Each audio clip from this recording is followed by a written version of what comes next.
Okay, one second. This is David Kranzler interviewing Mr. Hillel Kook concerning his experiences during the wartime in aiding the Jews. I'm sorry, you were telling me about Stephen Wise? Yes. Stephen Wise, Mr. Merlin asked him to show you a copy of the memorandum from a meeting between a few State Department officials in Goldman. There are several of them. One of them is in the middle of the war. First of all, the amount of time they spent talking against, not talking saving Jews, but talking against people who tried to save Jews. And there he quotes, he tries, because these are the people in the Near Eastern Division. You know, he tries to do it in my office with them, to tell them how much they are trying to fight us. So he says, why?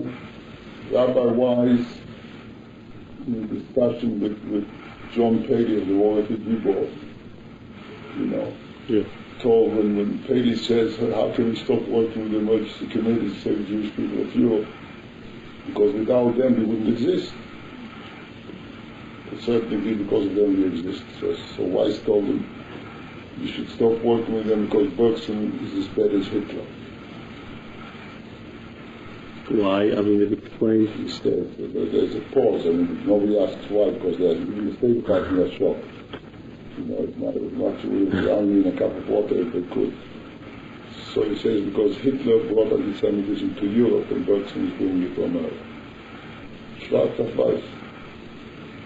He really had that tremendous fear. In the back of his mind, there was a pogrom lurking behind every block coming up.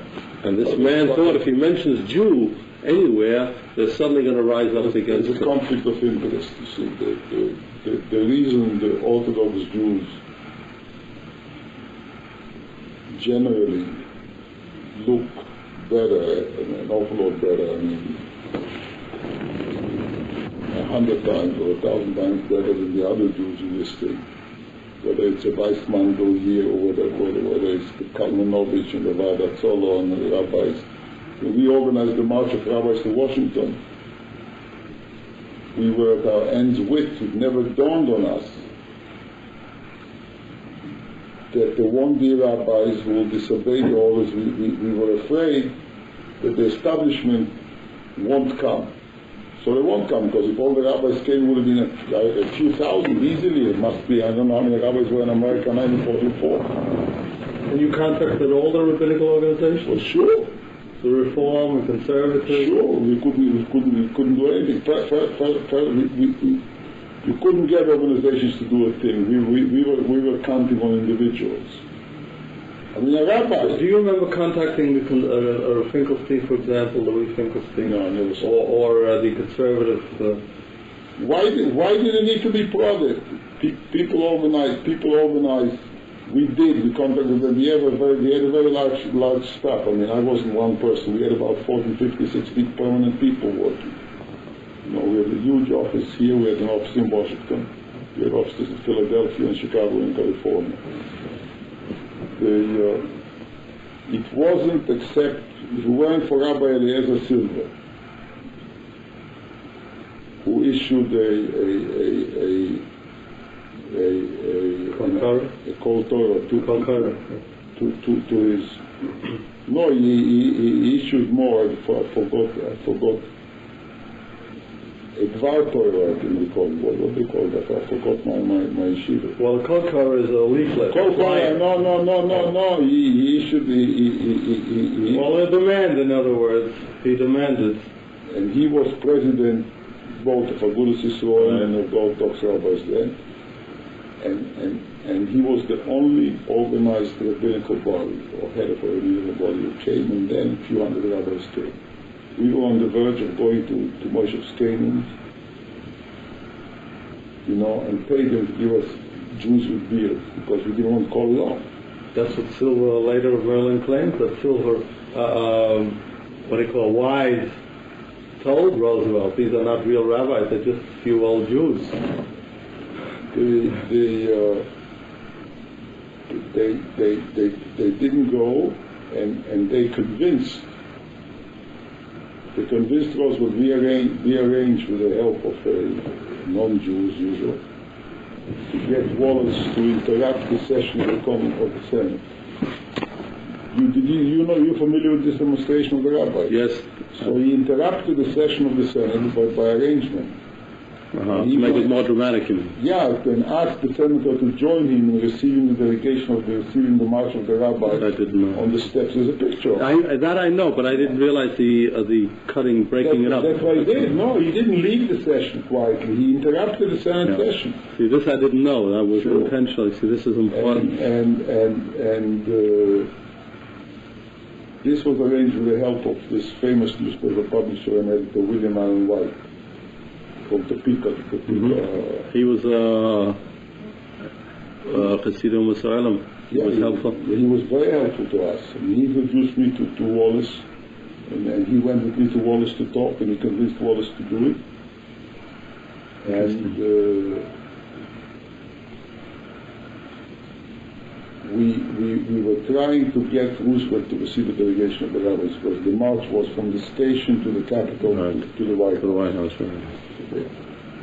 And I met with David Niles, who was Roosevelt's official Jewmacher, He's Jewish now?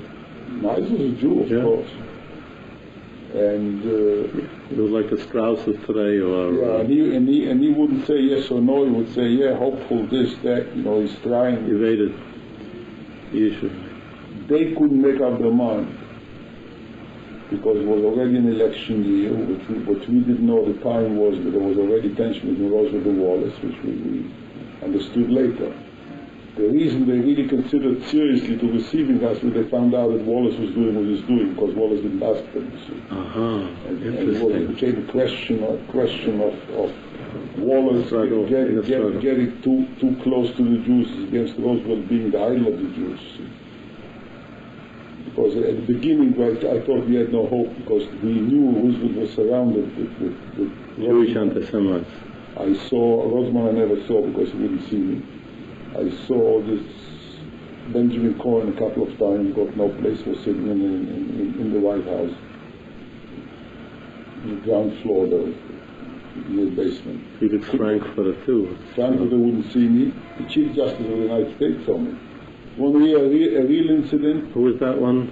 Stone. Right. Taught letters. At one point we write a letter to all the nine Supreme Court justices. Okay.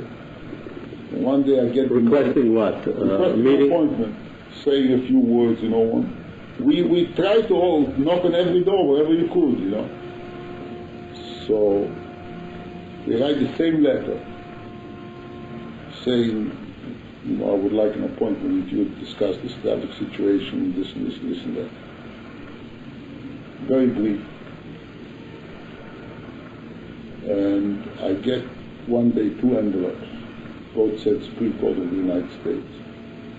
With a bunch of mail, and I opened Supreme Court of the United States. I opened one envelope, and it says more or less, this is, it says that,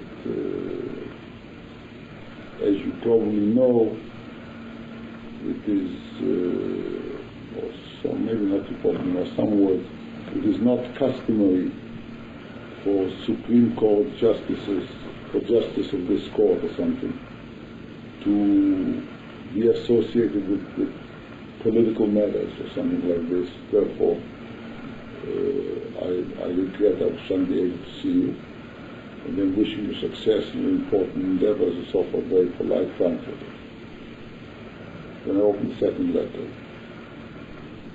It says, because of my concern and deep interest in the plight of Jewish people, whatever it says there, I should be glad to meet you. Will you please call my secretary, so-and-so, to arrange an appointment. Arrange for an appointment, very truly yours, Harlan Stone, Chief Justice. Same day on the same subject, the same matter. And I told you we lost things, don't have the letter. We have frankfurters. The Jabotinsky thing. I had a guy look to Frankfurter papers. I mean, a copy in his. No, most of our papers were given to the Jabotinsky Institute in Tel Aviv. Yeah. Merlin gave it, and they lie there. From time to time, somebody tries, to push them. There's no copy in the Yale collection. No, not from there. Copies in the Yale are only what's here. Yale is only what Merlin has in the Institute of Mediterranean Affairs. They have the original, it's his copy. Right. There was his arrangement with them. Yeah. But the Jabotinsky thing is separate and it's not properly organized there, and a lot of it disappears and destroyed. I suspect there'll be a lot of people who'll be stealing things from there to clean it, so to speak. Yeah, it is. Because the agency has a lot of people in their sympathy and who have gone through quite a few papers. Of our work, Merlin used to send the office. It's true that this is mostly about later on, but also about this period. We used to send to all sorts of addresses in Israel, innocent addresses, including to the Hebrew Library and Scopus. Yeah. And they had quite a collection. From time to time somebody came and told us they're very appreciative of it. A few years ago I was invited by some professor to give a lecture to some of his students on this period, and I said they should read something, let them go to the library and find it. One guy came and brought me one document that says this is the last one I found, and he took it. Something unbelievable. There was nothing.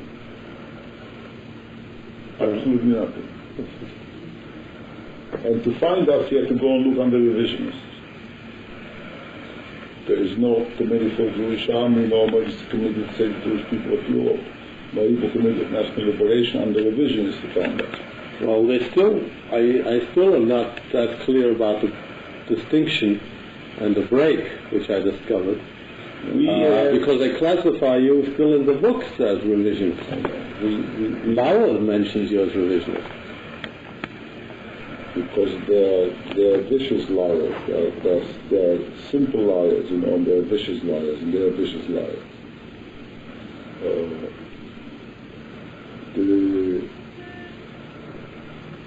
I don't want to go into in depth, but just very simply. Zev Jabotinsky was head of the Zionist Revisionist Party until he left the Zionist organization and formed the new Zionist organization. He was also head of a youth organization called Beitar. In 1935, the man who was then commander and the man who split the Haganah and formed the Irgun, a man called Abraham Tromi, offered Jabotinsky to be a kind of a commander-in-chief, a titular head, since he was the founder of the Haganah. He thought it would help. Jabotinsky was founder of this town? The Haganah, sure. Who was head of Haganah? General Haganah. No, Tohomi was the founder of the Irgun, Jabotinsky was the founder of the Haganah in 1920. Yeah, I didn't know he founded it. And so he made him a kind of commander-in-chief of the Irgun. Now the Irgun, the split was on the issue that the Haganah was dominated by the Labour Party, which was then dominating in the Wad Leumi, in the Zionist organization, in the executive. And Tohomi felt that the Haganah, not the Irgun, there was no Irgun, he was commander of the Haganah in Jerusalem, should be above politics. It should be like a national army which is outside of politics. And on this issue they split. They tried to kick him out and then they split. First they kicked out a couple of guys who sabotaged him, and then it was the reverse. They split. So, and Jabotinsky was enthused, naturally. If anybody knows a little bit about Jabotinsky, knows he was enthused about the principle that there is a national military organization, Irgun Tzvai Leumi, which is above politics, and which has, Rabbi Berlin was on our committee. Yes? Yeah. I got him myself. As a young kid, I was helping from it. I was in the Haganah since 16 and a half. Are you related to Rabbi Kook? Yeah, sure, was my uncle. Rabbi Kook gave me a letter asking people to give money to the Irgun. Yes? There's nothing like that available, is there? No. That's interesting. There was a man called Sirkis, who was a big macher of Mizrahi in Tel Aviv. Got me a letter to Sirkis asking to help, and he helped. And I know a lot of yeshiva Bochum joined the Irgun later on. well, I was in Markaz Arab, but I wasn't. Yeah? Razir was in Markaz Arab. Razir I didn't know that. Yeah, sure. That's why I met him. We both studied in Markaz Arab. And I organized the first unit of Talmidim from Markaz Arab in the Irgun. It went way off. I mean, this is a different subject. Yeah, I understand. It's an interesting. I never realized In that. historical retrospect, I regret it a great deal. So, maybe, you know. But part of, I would suspect, though, as a part of the interruption, that part of your feeling is definitely a result of your training. Your feeling. I mean, this is not only a family heritage too, obviously, with Prof Kook. I mean, that has nothing to do with family. It's got to do with my understanding of Jewishness and of Judaism and what it is, my understanding of what political entity is. And but we won't get into it because we want to agree with me. No, I am interested in what you think, not what my opinion is. I'm trying to tell you about the revisionists. Yes. Since most of the Yishuv stayed in the Haganah and went to the Haganah, and we got the people who went to the Irgun, naturally had a lot of members of Beitarim and had a lot of revisionists. But it doesn't mean the Irgun was revisionist. I mean, there was a clear cut, it was the founding principle of the Irgun was the non-partisan thing. For instance, Razir was never a member of the revisionist party. Abraham Stern was never a member. I was never a member.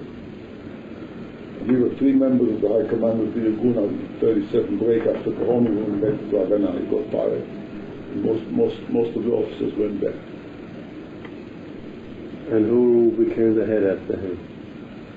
Begin right away, or someone else? The Begin we put into the Irgun. Begin wasn't even a member of the Irgun until 1944, late 1943. He was a sympathizer. I met him in Poland in 1938. And in Poland by 1939,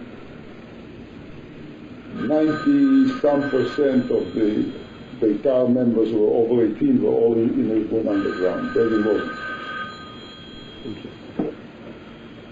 That was great. So it's a long story how Begin became commander of the Irgun. I don't want to get over it. The revisionists and the Irgun,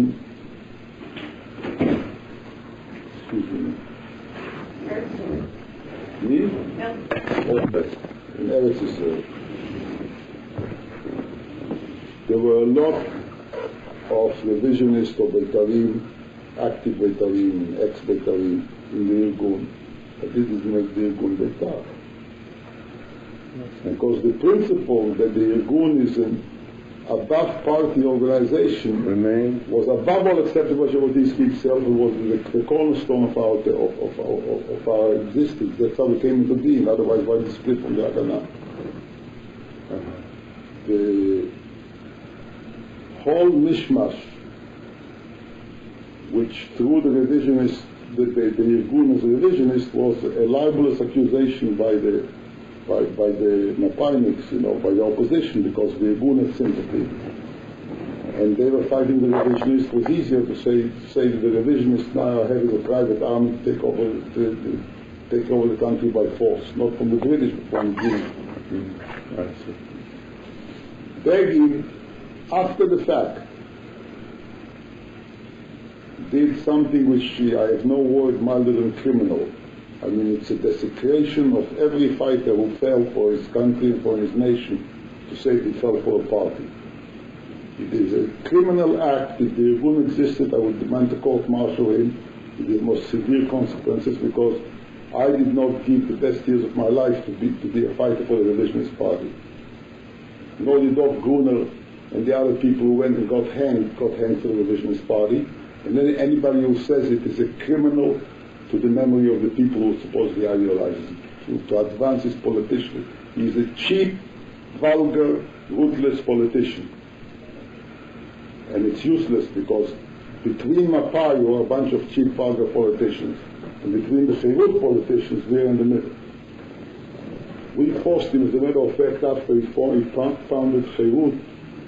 Cherut was called originally Cherut, founded by the Irgun Tzvai Leumi. Are you forced to drop that? I'll tell you this with things. Yeah, no, that's good. I'm learning history. In late 48 or early 49, late 48, Amichai Pavlin, Zal, he got killed last year, who was the chief of staff of the Irgun. And a couple of others and myself organized an organization called Brit Chayalei Etzel, Union of Etzel soldiers. To the founding meeting came about, we invited about all of the officers around the area, came about 150 of them. And Begin sent a couple of guys with a message asking us not to do it, asking the meeting, saying that he wouldn't come and that he is against such an organization. Why? Because he was against, because he wanted Cherut was worried, he didn't want another organization. Because the reason we did it is to say that the Irgun is the Irgun. It included people who were members of Cherut. But people felt that it's wrong, that the Irgun was a national army, not a partisan army. It was organized, and then Tamir, by the way, was we negotiated. He was both Chayalei Etzel and Cherut. He belonged both sides. And he went and he made a deal with Begin that on the first conference of Cherut, he will propose without any pressure. If we don't demand it publicly, he will propose that from now on there is no need to say anymore that Cherut was founded. I mean, the fact that it was used was used. The question was, are we going to make a fight out of it? Are we going to straighten it out? We wanted to straighten it out. And they dropped it. Later on, they are professional politicians, and we were schnooks. I came here, another guy came here, became a professor. It's now in NYU, a fellow called Fedatzu. And Pavlin was busy in his business, and the Chevre from Cherut, Etzelnikes, like ourselves, they took over, and now it's a branch of Cherut. It sits there in Sugatzeh, and every time the party wants to use it, they use it. Having told you this, I want to say that the connection between us, who were a delegation of the Irgun who developed between 1941 and 44, we were the whole Irgun, because the Irgun actually didn't exist in Israel. We had nothing to do. The Irgun had two tasks. It had a task of fighting against Arabs who attacked Jews. The Arabs didn't attack Jews because of the war. And it had a task of planning and beginning the liberation of the country against the British. And this, the Irgun split on this issue, as you know, or you don't know.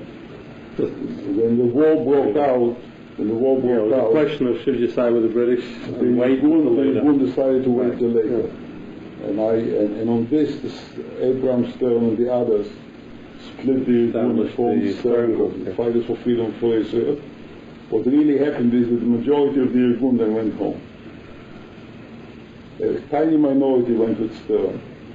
Yeah. Some stayed with the Irgun, but it's a voluntary organization. You come at night, you go, and it's a little bit illegal, and you go and you have a meeting and you do what? What about illegal immigration helping? It stops with the war. We did illegal immigration before. Well, of course, we brought 26,000 Jews to Palestine. But that was Irgun work, not revisionist? It was Irgun work 100%. Okay. The people who came, because you said 6 certificates. When Jabotinsky left the World Zionist Organization in 1935, they stopped giving him certificates. So it was all illegal. So we came, there was a whole fight and a fracas with Betar anyway.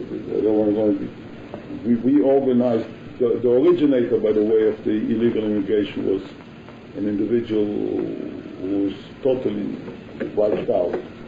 He's a fellow of Beitari, who was a student in Italy, who only had his own idea that Israel has a long coast and Italy has a coast, and he took a boat, chartered a little boat, took 17 Jews and brought them in, and then found his way to the Irgun. 36? 37. 37? Who is that? A fellow called Bellini. Yeah, I heard of him. And then later on, then we sent the man. The Pearl? He just wrote a book. I know he was a tiny, unimportant guy in this thing on the. And he makes himself the big organizer. I don't know. In the book. The man who was sent, you can see, he's in New York. Yes, who is that? He's a fellow called Yitzhak Ben-Ami. Mike is his name. He's very active. He writes things now in Jewish press and things. Politically, we totally disagree now, but it doesn't matter. I'm interested. Where do I get a hold of him? He was the original delegate of the Irgun vote. He was the first man that was sent by the Irgun to Europe with this guy Galini to organize illegal immigration. He was in my unit. He was a Petari, by the way, and I always had a little bit of tzuras with him. I always wanted something off. He couldn't come Tuesday night because he had to be in Tel Chai or something. Sometimes I let him, sometimes I didn't. And I was his commander in Jerusalem, even though I'm younger than he is, maybe, in Europe too. And he went to Europe. The first man was sent by the Irgun in 37 to Europe was him. Later on it became a big thing. I came a few months later for 2 weeks to see Jabotinsky, and I stayed 11 years. I came back to Israel on May the 15th, 1948. I left in October 1937. For 2 weeks. Ben-Ami was also the first man who was sent here to the United States in 1939, before the war, to organize something for the Irgun. Together, shortly after he was sent, we sent a mission here, a delegation to help organize something which was a joint fundraising thing, really. We made a deal with the revisionists. They had a thing called Keren Tel Chai, and they said, we'll give you Patterson, the commander of the Jewish Legion World War I, this famous Irish colonel. Yeah. We'll give you Patterson, we'll give you Briscoe, who was a Jewish Irish member of Parliament, later mayor of London. Later, it was before, it was 39. And one of our guys who was also working for them was studying law, and a good member called Chaim Lubinsky, who later went to Stern, a friend of mine, and we went to the same officers thing in the Irgun. And the three of them came here, and the deal was that whatever money they raise on behalf of the Irgun will go 50-50, because you know the conversation for them. It's the only time we made a deal with them. If they didn't raise any money, I had to cover their expenses. But an organization came out of it for us. They helped Ben-Ami. Their presence here helped them a lot. And the first organization that was formed here was formed before I ever came here. Even though everybody calls this the boxing group, but this isn't true either.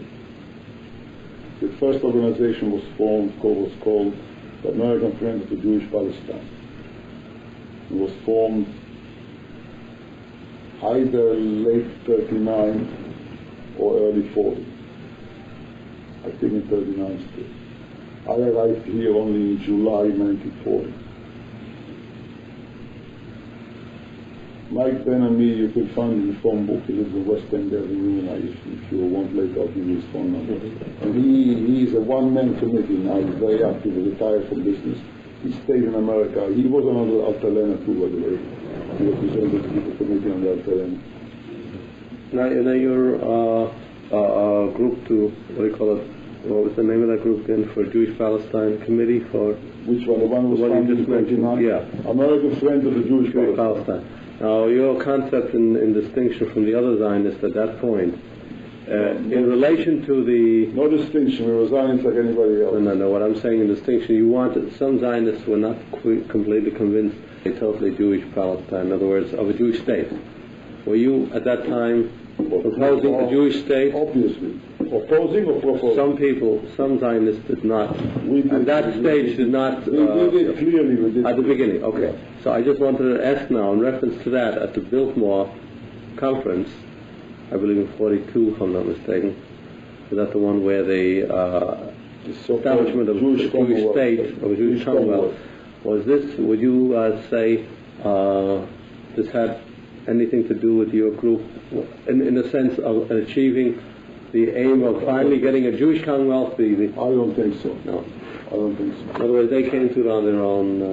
there was a meeting between me and Ben Gurion here, which was before Biltmore, which had a great effect on Ben Gurion, but it had nothing to do with Biltmore. And maybe it had indirectly.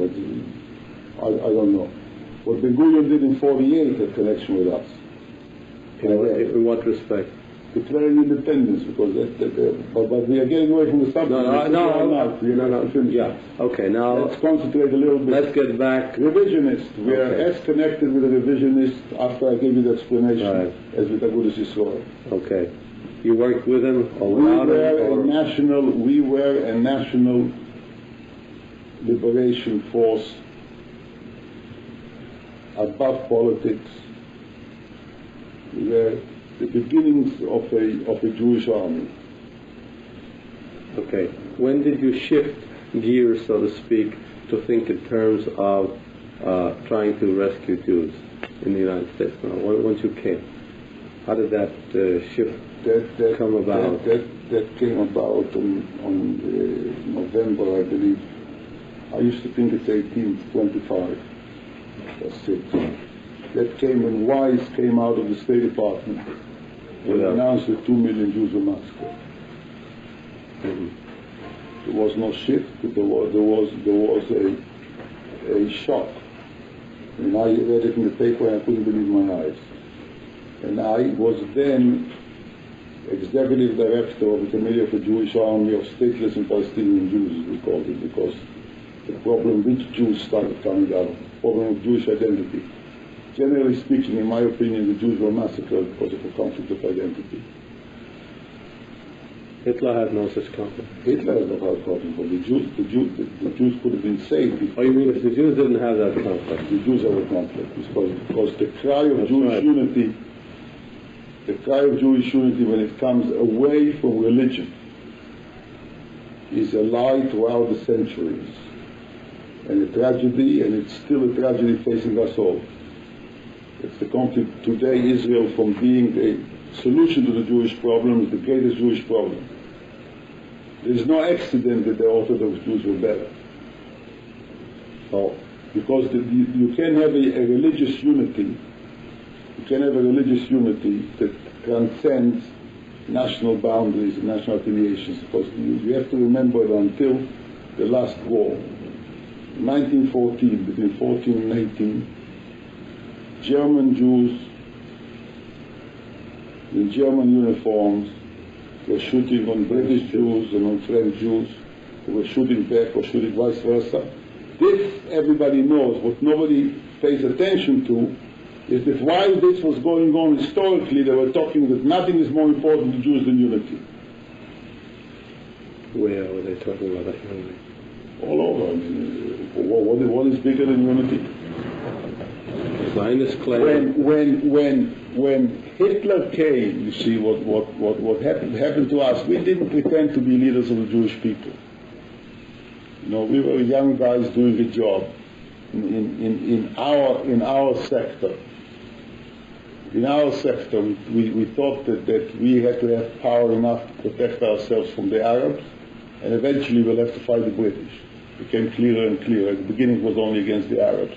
Then it started evolving. And we were an underground army. The shock when 2 million Jews were massacred, and we started thinking, running around amongst Jews and seeing there was no reaction. Couldn't understand why. And then we start asking ourselves, what actually happened between 33 and 30? I was, as a student, pushed by Tommy from the Irgun in this National Boycott Committee against Germany, which to me then, they told me boycott Germany was a good thing. Well, I'm ashamed there was a boycott committee against Germany, because the thing to do was to cooperate with the Germans to take Jews out. I was on the boycott committee against the transfer. The transfer was right, and Jabotinsky was wrong.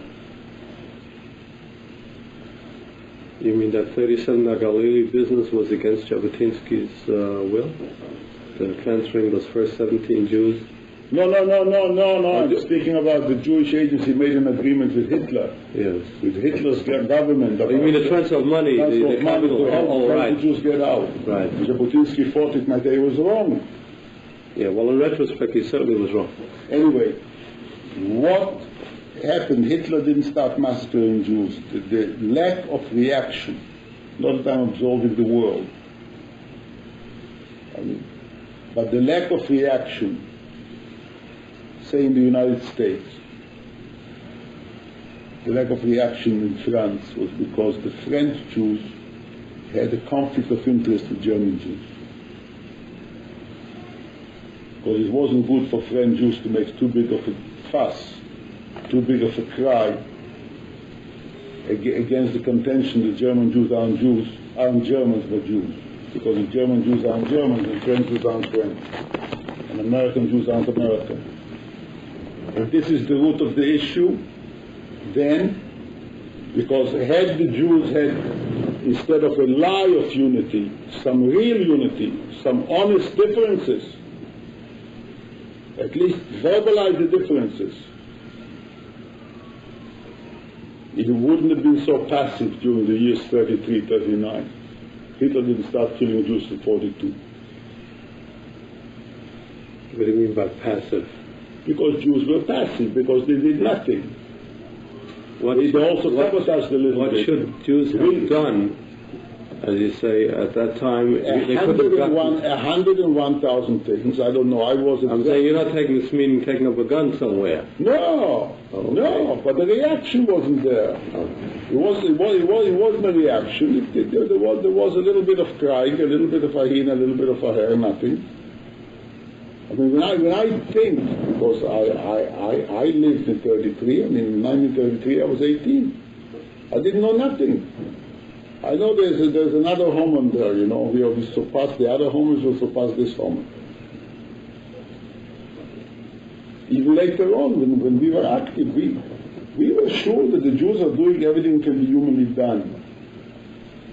The Jewish leadership, after the massacre was known, didn't do 1%, 1,0% of what could have been done, because they didn't try. And they didn't do, I presume, because this I don't know. This I'm telling you out of my experience in this country. I don't know what happened in England. Don't know what happened in England. We could have brought to Washington 10,000 rabbis. We could have done it 10 times. The war refugee, the resolution to form a war, we didn't form a war refugee board, by the way. This was our victory and our defeat. The resolution reads that the president should appoint an agency to save the Jewish people of Europe. And this is very far from war refugee board. And what they did? We didn't even say Jews of Europe, we said the Jewish people of Europe. The whole concept of genocide came out of our attitude. This professor, what was his name, who later, not that we thought in legal terms, but the professor who started the Genocide Convention, International Convention, a Polish Jew. You know there's a convention on genocide. Well, the originator was a Polish Jewish professor who was running around here. We had it instinctively. We said Hitler is trying to kill the Jewish people. The Jewish people was in Eastern Europe. When you speak of in a national sense, and here we come to an area which is very complicated someday, I would like to talk to you about it. Because I believe that Orthodox Jews have a better chance of understanding what we are saying than non-Orthodox Jews. If they took the scope to take a look at it, you know. I don't regard them as Orthodox Jews. I regard them as Jews who sold out politics. Who? The religious parties in Israel are not religious people who are using politics. They are politicians who are using religion. And they'll destroy Judaism. Israel will destroy Judaism. Because a tank won't last 1800 years in exile or no exile. And the new symbols of the Jewish religion are planes and tanks. And Rabbi Goren going with the shofar over Mount Sinai. I call him Bishop Shofar. Goren. Here, but we were together in the yeshiva. Yeah? Yeah. He was always had a flair for publicity. I don't know, I do remember him. He's not much older than me.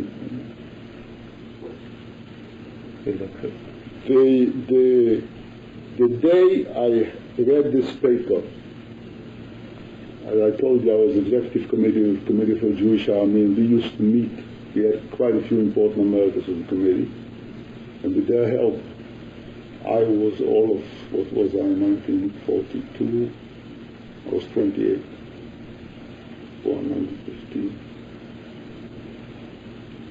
27, 28. And so we met a few times with Adolf Berle, who was Assistant Secretary of State. He was a professor from Columbia, by the way. Yeah. So I called up his office, and I asked the secretary if she saw this. The Post was buried the story somewhere on page 10 inside, the Washington Post. And she said yes, and I said I Which must... story? The 2 million Jews were massacred. Rabbi Weiss had a meeting with Berle and came out and had a press conference in the State Department. Yes. And I said, I must see him for 5 minutes. She said, he's not here, he's at the White House and he has a lunch. And I said, look, I've never done it in my life. I'm going to come, but neither a thing like this happened ever before. I'm going to come and wait without an appointment. If you can see me, you can see me. If not, not. I came and he did see me. And I waited maybe by the time I got there, he got back to the White House, so in 10 minutes maybe I waited. And I apologized for forcing myself so. And I said, is this true? And he said, unfortunately, yes. It was checked beyond doubt. As a matter of fact, he says, and I don't know now whether it's true, whether he didn't cheat me. He told me clearly, because there are things that you don't forget, and I have a selective memory of things I remember clearly, I remember. He told me that they had been pressing Rabbi Weiss to make the announcement sooner. Weiss claims the reverse. And you know this young fellow is working on this subject here, Eli Matotsky. No. Yeah, he's a young guy, an Israeli, who's doing a PhD. On what subject? On this subject, on the subject of what was done in the United States during those years. He did an MA on it also, on his neuroscience. Where is he? Is he located? He's located in Merlin. Okay, good. You can read his MA. He's a youngish guy, not that young, he's 30, 31. He's a pupil, you've heard of Professor Wyman. Wyman, sure. Yeah, well, he's a pupil of Wyman, that's why I came to ask. Wyman is a good man. Wyman is a wonderful man. Wyman is better than most Jews. Yeah. And he's not Jewish. I know he's not Jewish because I wrote him a very sharp letter when he first wrote to me and said he wants to meet me. In years I come to America, occasionally he wrote to me in Israel, I wrote him a letter, an angry letter saying that I'm not interested, about crying against the goyim. You know, that first we have to assume our own responsibility and responsibility of our own leaders, then we can justly, absorb the goyim and so forth. This is a sharp letter, but said, I'm so happy I'll be in America in such a time you can reach me if you want to talk also about what the Jews didn't do, something like this, David Wyman, who taught us not a Jew. I also. And on this subject especially, so I like to back, he says, much as I'm impressed with your argument, he says, that I'm not interested in books like Morse, which fundamentally absorbs the Jewish leadership, And so he says, much as he's impressed with my argument, he doesn't think it would be appropriate for him as a non-Jew to make a display of his book. But then I met with him. Where were we before we got off here? So when he said that, that he confirmed it, I said, what are you going to do about it? And he said, what can we do about it? I remember this because he said, what could the Jews done? And I said, Mr. Secretary, you are not trying to tell me that the government of the United States will sit idly by and not attempt to save as many Jews as it can. I mean,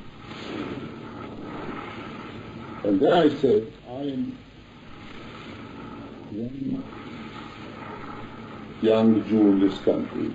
I can tell you one thing, this is that I personally am going to do whatever I can and influence as many people as I can to do whatever they can to try and save the Jews. So when you bear in mind that a group of several foreigners who were here on temporary visas, I mean, I didn't get my permanent visa in America till 1946, till December 46. In between I had hearings, deportations with the help of the... Why they couldn't get rid of you, I still don't understand. That's another subject. Yeah. Because we are not only right, we're also smart. But we organized a tremendous lobby. Before they knew it, we had a few dozen senators and congressmen on our side. Because really with temporary visas wasn't that difficult, especially in those days to get rid of. Did you take a look at I was arrested for deportation in 1945-6. I mean, and it took exactly it took an hour to give a bond, but still, and then the Attorney General of the United States told one of our friends, you see this file, don't worry, it's going to sit here until you straighten this thing out in the State Department. Because you have to separate you have to get a promise from the State Department that when you get to Canada they'll give you a visa, and then you get the immigration. Yeah. It's a mixed procedure. Anyway, from if you figure out what a bunch of Palestinian boys, as we were called in those days, could do from November 42 till the end of the war on this issue, then you will agree my anger about the Jews is justified. But imagine our resources and their resources, because we had to spend 80% of our time to get a few dollars to do the work.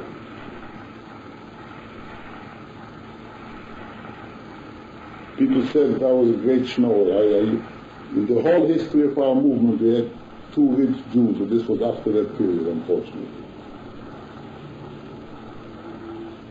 But the little Jews, you know that November, by February or March, we had a pageant, they shall never die or will never die. They made me sign, because Billy Rose was the producer, and we had all these Hollywood people that Ben had got. They were afraid we won't sell enough tickets to cover the expenses, so we organized a corporation. I didn't know what corporation is, and I signed. I was the president. In case you can't pay the bills, the corporation goes fighting, and no individuals are responsible. You know what happened? A week before the pageant, we sold out all the tickets. We ran a tremendous ad in the New York papers that it would be at 7:30 instead of 8:30, and at 10:30 we did a second performance. We had trouble with the police getting a license because never before was the Madison Square Garden filled twice in one evening for a non-sports event.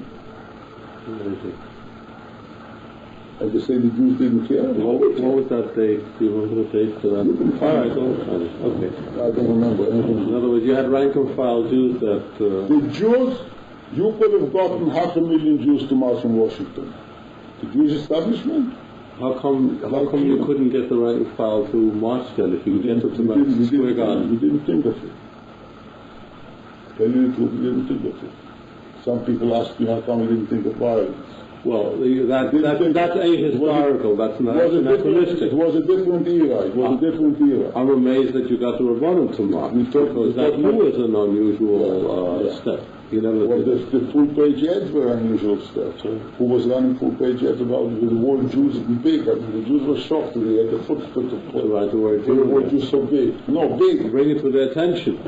The word Jew is printed in very large type. People told me, you can't write the word Jew in such large type. I said, why can't we? You'll bring the going down on the issue was to convince the government of the United States that the Germans had made extermination of the Jews a war aim, and therefore automatically it has to become a war aim of the Allies to save the Jews. Well, wasn't it true that Roosevelt tried to avoid having it labeled fighting the war for the Jews, which would be a detriment for the American war? If you're interested, there's a young guy doing a documentary movie about this period, a young fellow. And he interviewed me. I think I know who it is. And his name is Larry Jerry. Yes. And he... There's a woman that works for him, did some research, there's a girl. I don't know, I know him. And he asked me the same question, and I said, who will say it's a Jewish war? All the anti-Semites. The Russians in Stalingrad. All the anti-Semites in the United States. No, the Jews will say it's a Jewish war. No. The fear of anti-Semitism in the United States was real. The question. It was real. I mean, people felt it. Whether it was true or not is another story. But the fact it was a real fear. Father Coughlin had a lot of listeners. I'm just saying the fear was there. The fear was real. Of course it was there, but it was unjustified.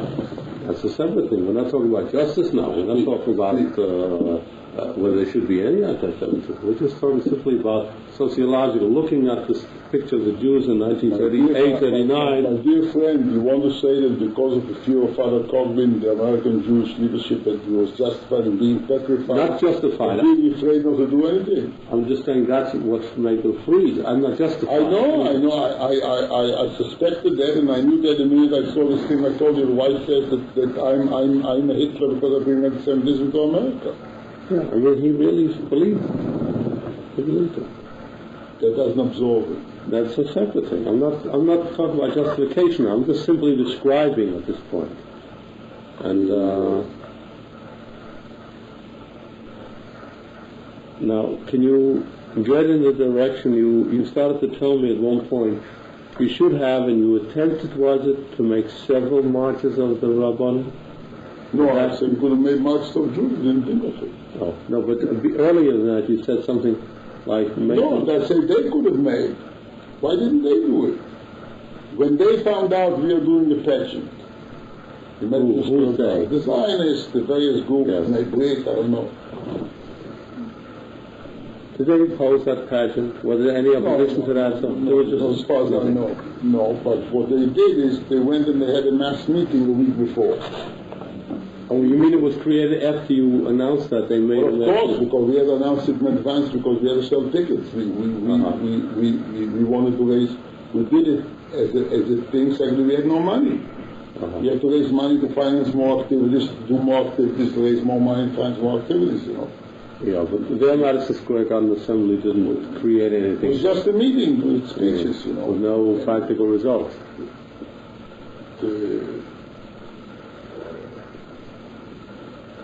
We took this pageant to Washington and presented it in Constitution Hall before an audience of senators and congressmen and all the under the auspices of, it was a funny thing then because we didn't have a committee yet.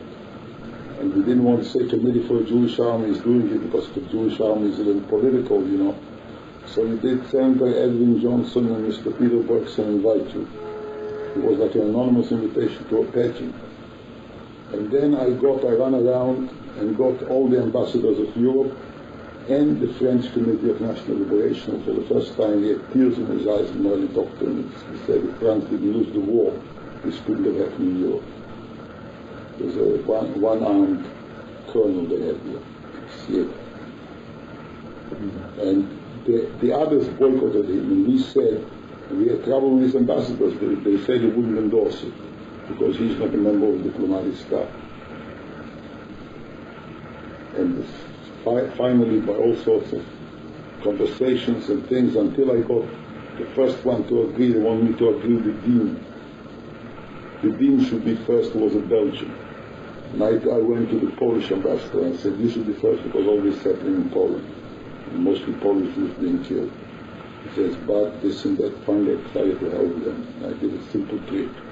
I made an appointment with both of them the same morning. And I went to the Belgian, was closer to where we were. You know.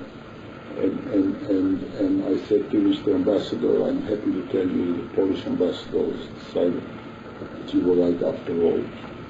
You know, and that it's up to him to show the initiative, and he has agreed to be one of the sponsors. He says, in that case I'll be very happy to be one of the sponsors. When I got to the Polish ambassador, and I don't think it found out who was the first one to agree. Nobody wanted to be the first. But then when we had them all, we had to list. We also was a compromise that we list, even though France is taken by seniority, you know. And Tixier was a little senior to somebody, I don't remember to whom, Luxembourg, so I don't know. But anyway, we agreed to put Tixier last. But we put him there. There were Secretary Knox came, Mrs. Roosevelt came, 4 Supreme Court justices came.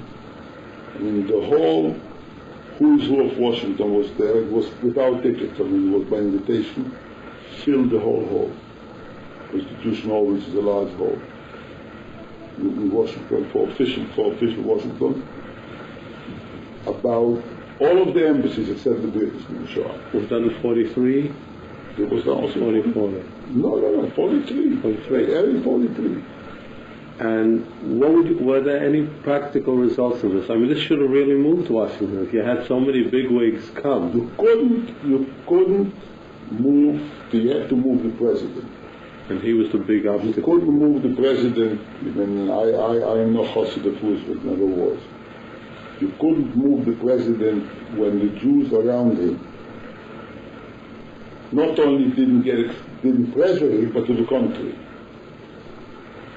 I mean, but they gave him advice to say, it's written in a book, in memoirs of his secretary who received us finally. They took Roosevelt out of the White House. Which book is that? I would be very much interested in that. McIntyre. Roosevelt had a secretary called McIntyre. Right, that's the one who received you at the march. And he received us at the march. Right. And he published, I didn't see it in my own eyes, because somebody told me. I can check. He published a diary. And he says, this and date, we are being pressured to receive a delegation of rabbis in a march in Washington. There's no decision has been made.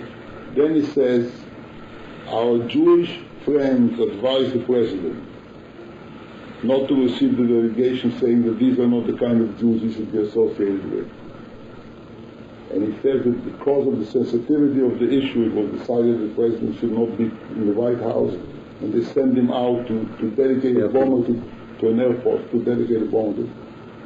Jews engineered this, Jews, and you want to be mad at Roosevelt? Well, play down his own things too. It wasn't. I mean, I'm not absolving I'm saying, yeah. But if you are justifying psychology, and you say that if Jews were afraid of anti-Semitic excesses, that they are right in not doing anything, we have to justify psychology of a Roosevelt who is busy in a war, who is president of the United States, who is fighting a war, and who has a speechwriter who is a Jew, who has a Jewish advisor, who has a lawyer who is a Jew, this Benjamin Cohen, who has a rabbi wise who writes to him on this thing, these letters won't be puked. I'm sorry to bother you when you're busy with so much more important things. What is such more important things than he writes to him about politics? And what does he write about? There are 2 letters that I saw. One, he writes about the message about the Palestinian plank in the platform of the Democratic Party.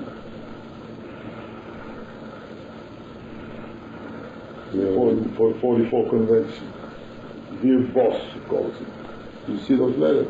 Yeah, they're in his book, that book of letters of He wine. buys his book. He publishes these letters. He's not Well, ashamed. somebody else, a sympathetic person published those letters. Sympathetic to him. Yes, definitely. They're the most disgusting There are a documents. lot worse documents than that. But yes, I have. They're available. That's a fair well-known letter.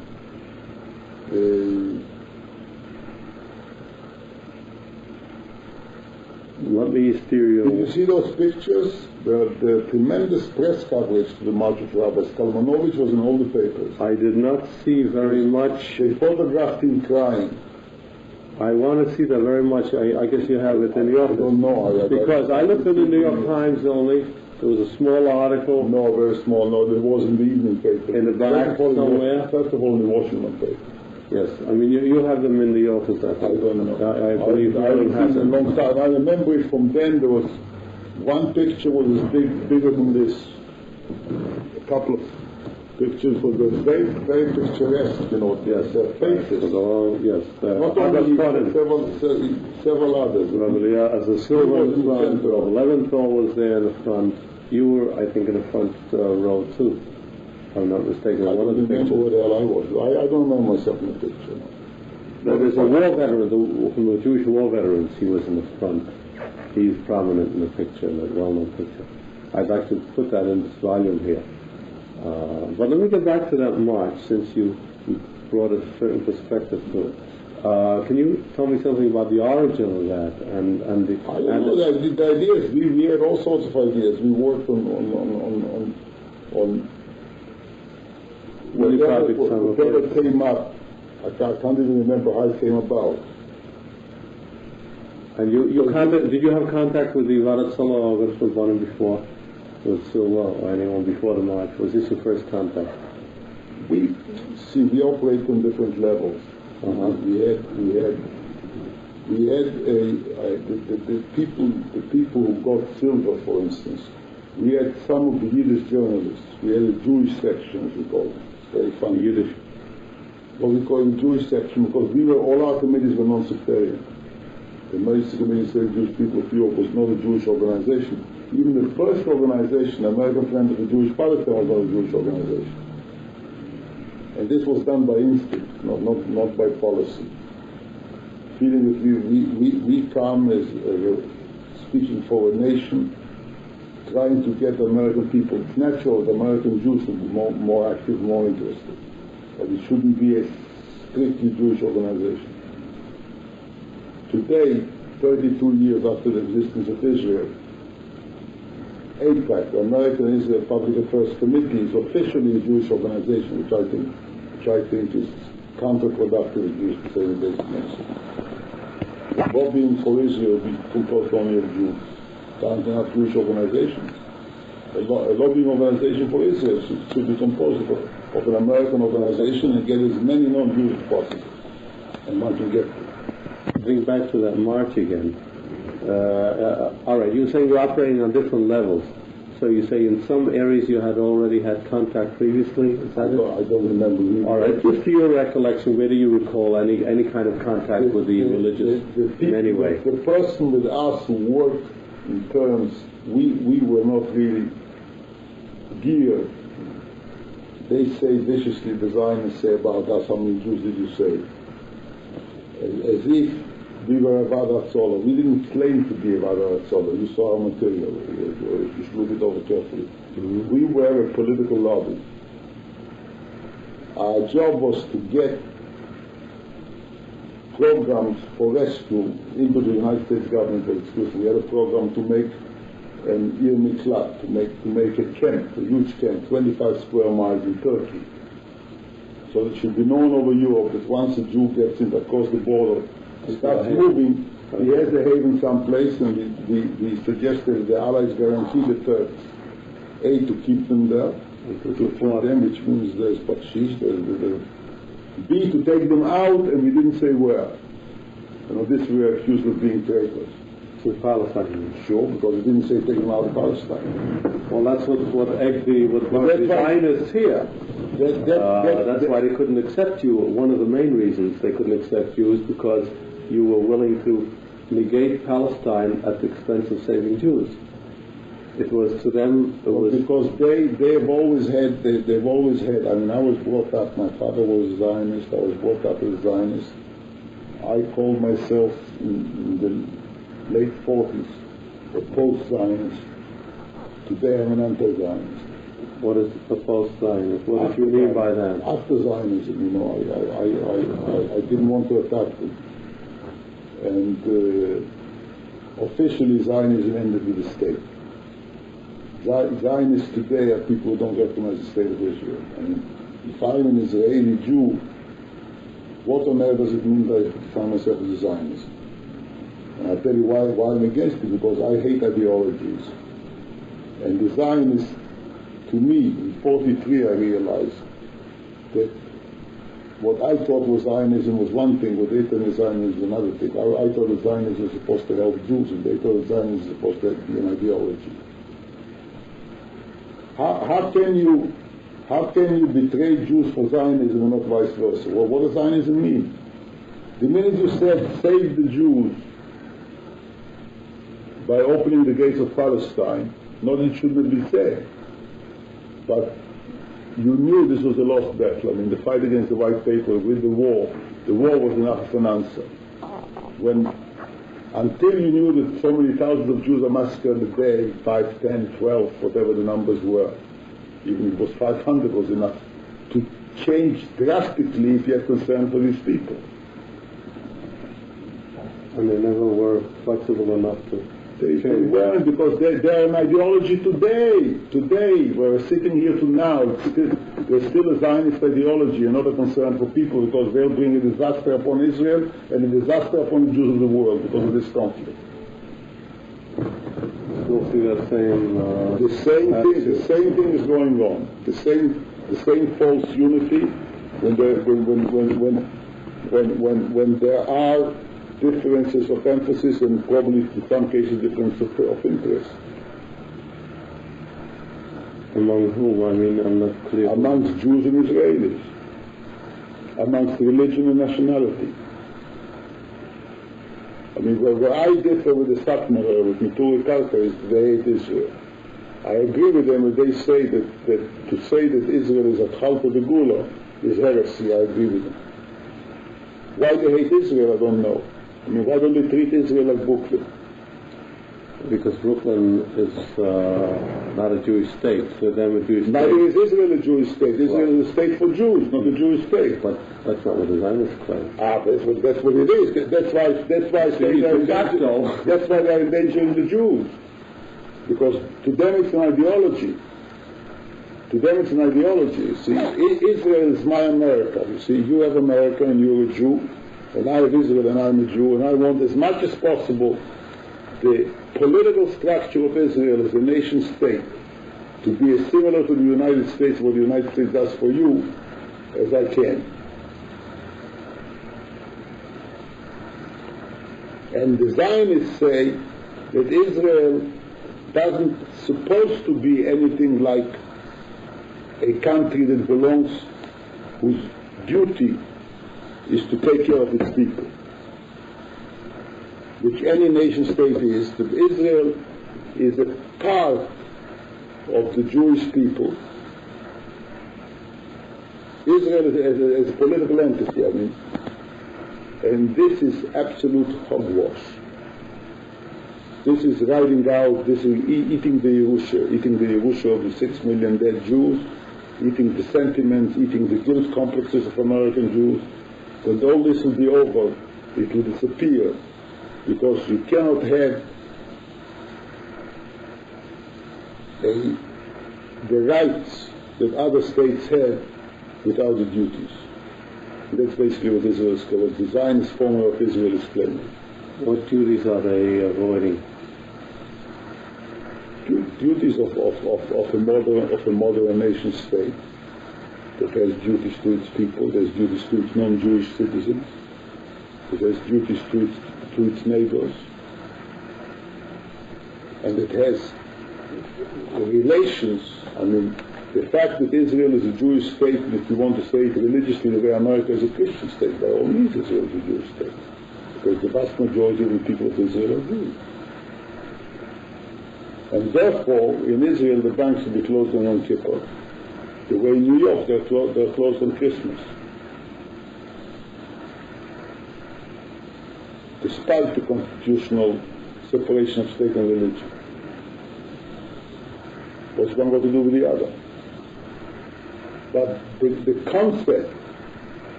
that an Israeli and a Jew are synonymous terms is nonsense. Absolute nonsense, because it undermines my political status as an Israeli. It makes the life of a Goy in Israel impossible. And we have 680,000 Muslim and Christian citizens in Israel proper, without the Shtachim.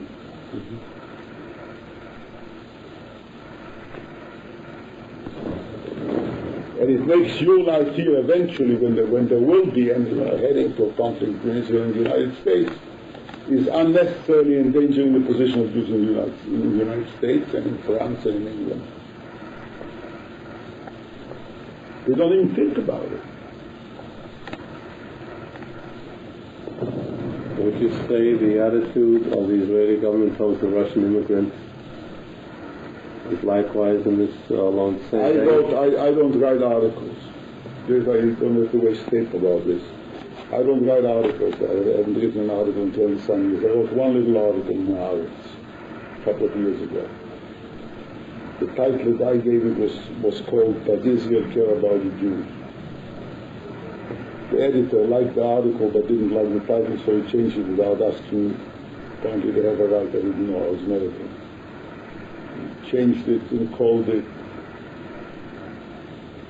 Tov LaYehudim or Ra LaYehudim, good for English, left for because he didn't like it. And I wrote the article because of the headline. And I gave 3 examples, and I know you won't agree with me, but bear with me, because it will give you a little bit of understanding. Very interesting. I gave 3 examples. The examples were all designed to say that not there was a decision. I said 3 things happened recently. In all 3 cases were discussed. Nobody ever said in 5 minutes, maybe this is bad for the Jews outside of Israel. And then said, no, it's not so bad anyway, we should do it anyway. The Jews didn't exist. Israel passed a law which gave mandatory jail to missionaries who use not just a missionary, but who give it, anybody who has found Tovat Hana'ah. If you take a guy to dinner, you could go 5 years to jail. This thing took a year to go through the Knesset. I said that during this year, not once is there on record that somebody says, gentlemen, maybe you should bear in mind that for every Jew in Israel there are 4 Jews who live in Christian countries. And maybe it's bad for them.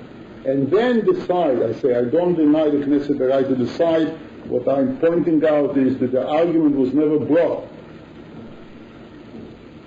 that there are 3 million Jews in Israel and 12 million Jews in the world living in Christian countries, because there are no Jews in Muslim countries.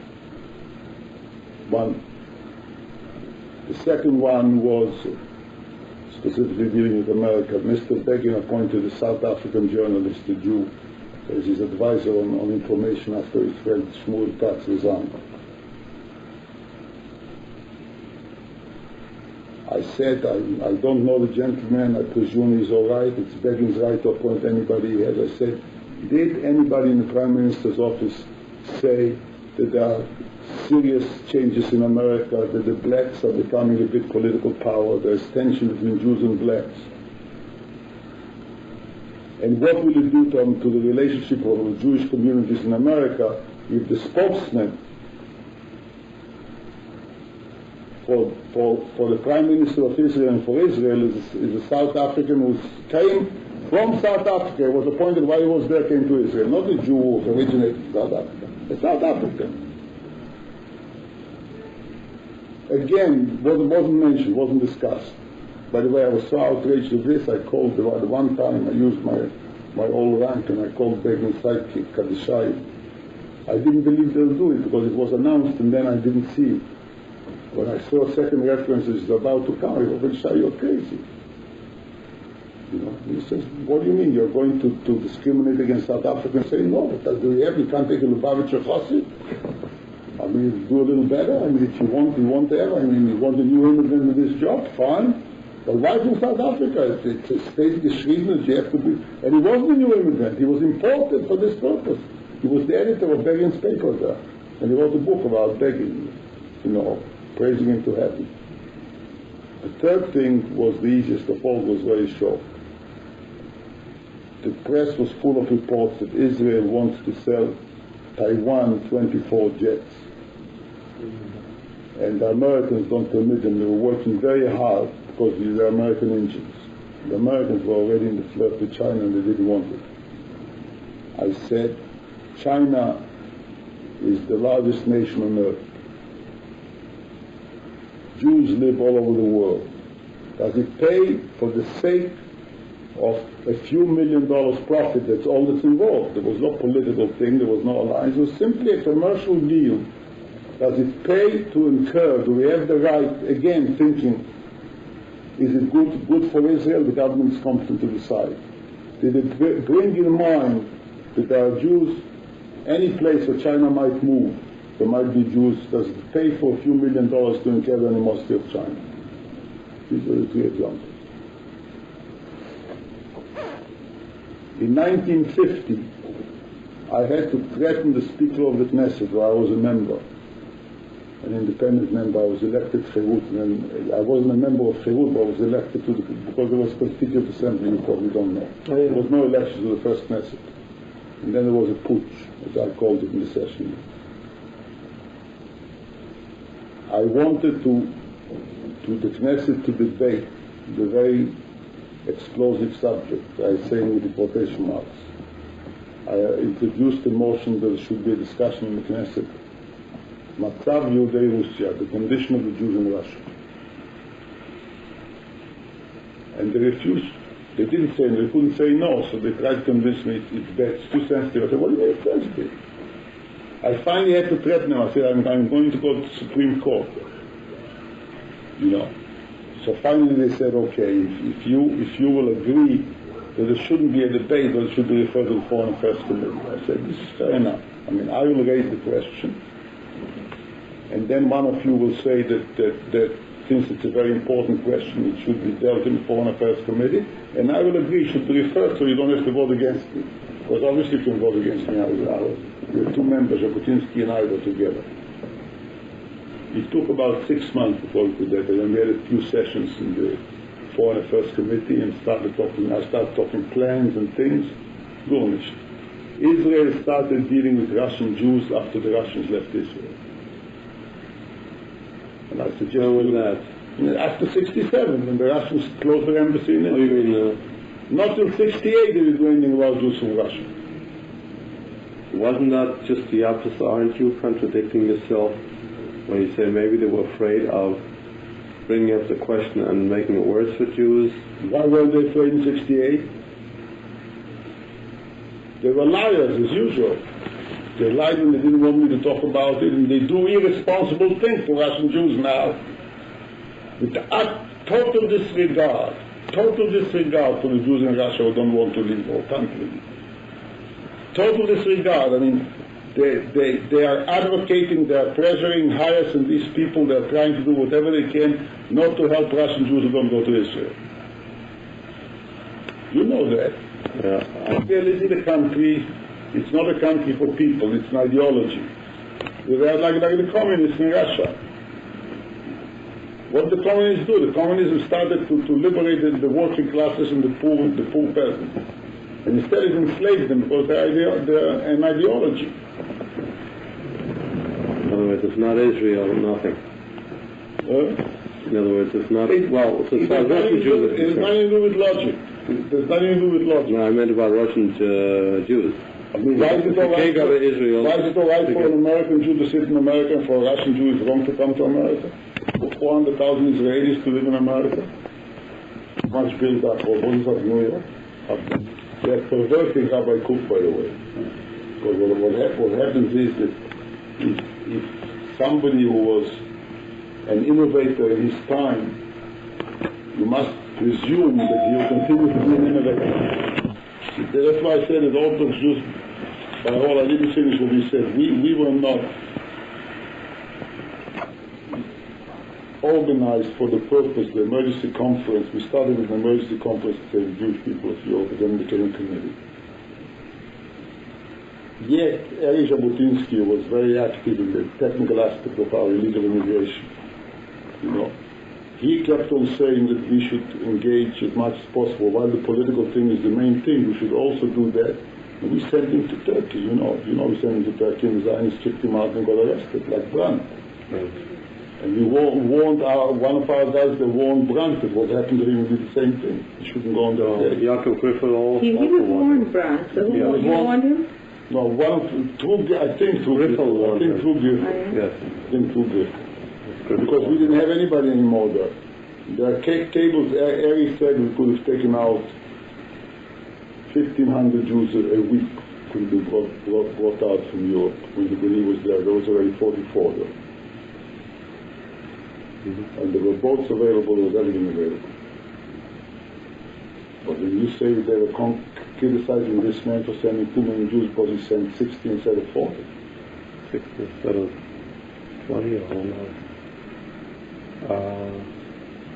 Can we end off on getting back on my original thing about the contact with the Orthodox now, and the march, because that's really the crucial, probably the main contact and the main cooperative the march venture, I told correct? you I remember, which is not very much, but there are documents. On this relationship of the Orthodox, because he didn't know much about it either. You see? In other words, we were in touch with Griffel, I forgot the name. We were in touch with Joseph Klarman, who was working with them, who was a guy in Romania. Do you know about Joseph Klarman? I heard about him. I heard he's in Jerusalem, and I couldn't get in touch with him. You couldn't find him. Somebody else told me you couldn't find him. It wasn't you. Somebody was looking for him on something.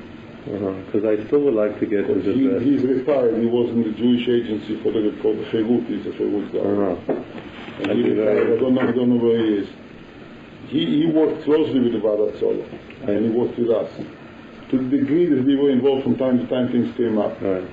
Then we had our man Hecht, Dr. Hecht, Ruben Hecht. Yes, I spoke with him, and he was very helpful. Yeah.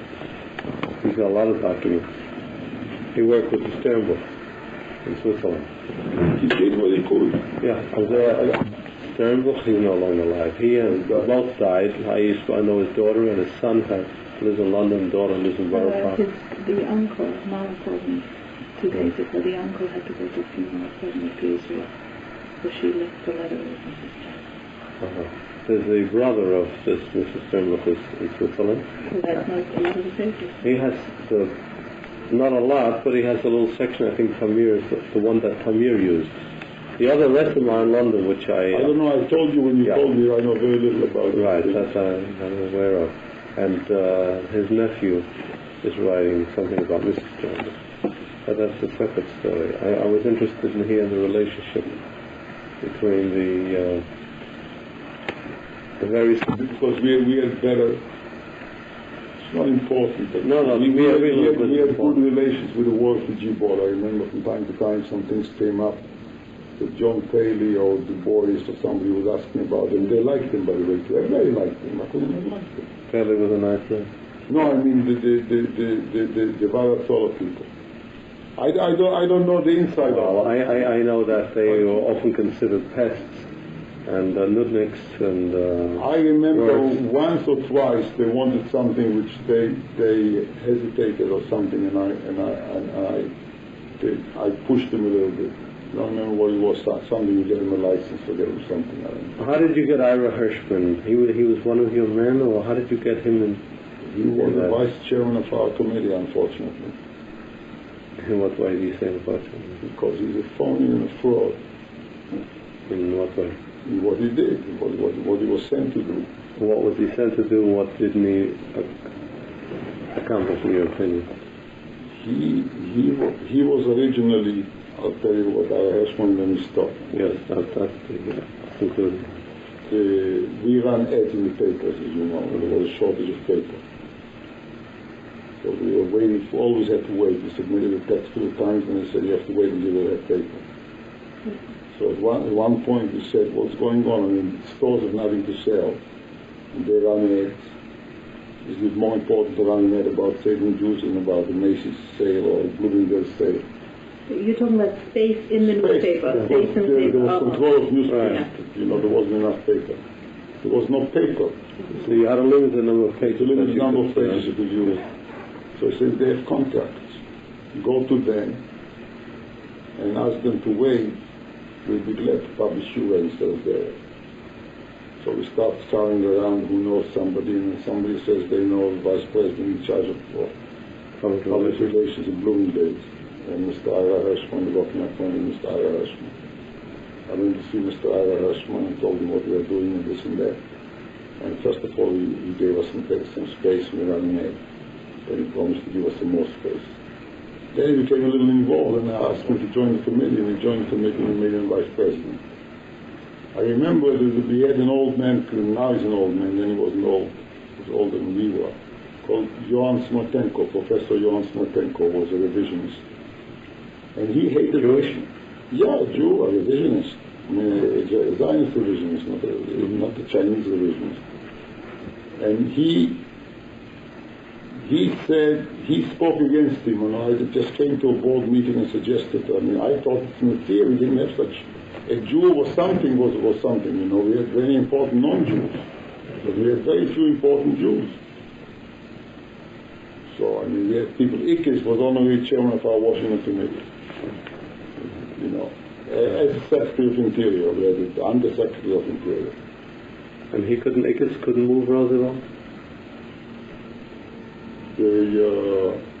Mrs. Roosevelt couldn't move Roosevelt. I met with her several times in the White House. I couldn't see Roosevelt because these Jews would let me see Roosevelt. Anyway,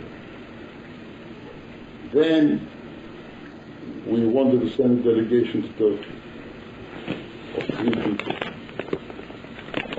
And Hal approved it. And we had the emergency conference made a lot of recommendations. You can take a look at them. One of them was to send a delegation there. And the delegation was supposed to be 3 people, and they said 2 people, because there was no space in planes. So 2 people. So it was Annie Jabotinsky and Hirschman, because you couldn't find a qualified American to go, and Hirschman was willing to go. So they went. And we started meeting, and this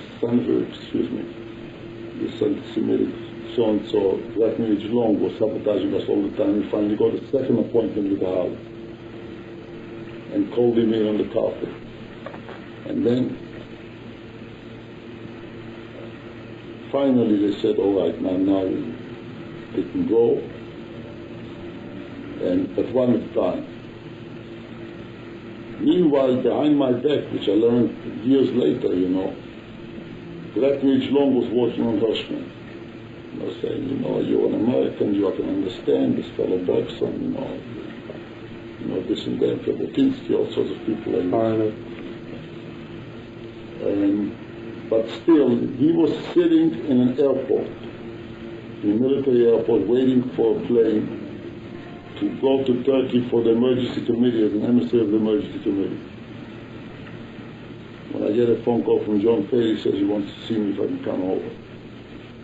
So I come over and he says, look, we have been looking high and wide for a representative to send to Turkey to the War Refugee Board.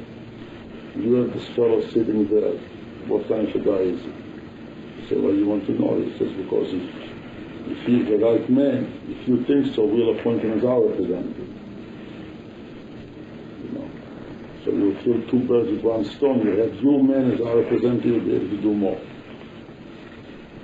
So I, by that time, wasn't so, I mean, enthusiastic. I was never enthusiastic because he's not that type of a guy. But by then I started having little doubts, but still very little, you know.